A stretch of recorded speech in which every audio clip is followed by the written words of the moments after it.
happen, fall apart, ganyan-ganyan. Laging kailangan may sisisihin. Kailangan laging magturuan. Well, na-realize ko na hindi dapat ganun. Kasi for example, you guys broke up, ganyan, di ba? Lagi na lang, kasi kasalanan niya, kasi kasalanan nito, kasi kasalanan niya.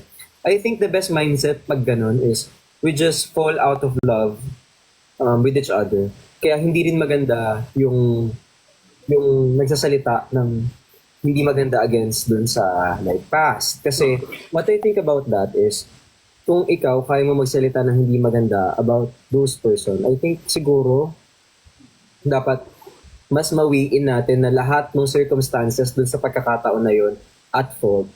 Tsaka hindi lang isang tao lagi ang may kasalanan. Kasi minsan, kapag isa lang ang may kasalanan, parang hindi totoo. Parang, Oo. parang mali.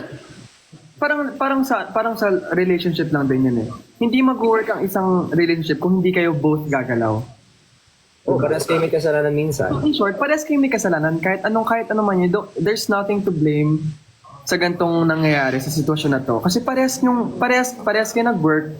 And syempre meron tayong process of equilibrium na tinatawag. Mm-mm. What do I mean by that? Is parang balance. For example, walang positive. Hindi magiging partner ang positive sa negative. Gets mo ba? Mm-mm. Parang ganun. So in short, kung ikaw, binuo nyo to, nag-work kayo together, syempre, ang disadvantage yan, kapag may nagawang mali, both, kasalanan nyo parehas.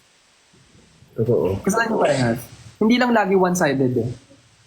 Hindi lang lagi dahil ito, ganyan. Instead na maglaro ng blaming game, siguro mas maganda kung what are we gonna do next? Instead of you blaming someone else, siguro mas okay na isipin ano bang pwede kong gawin sa susunod. Kasi Parang solution ang isipin. solution.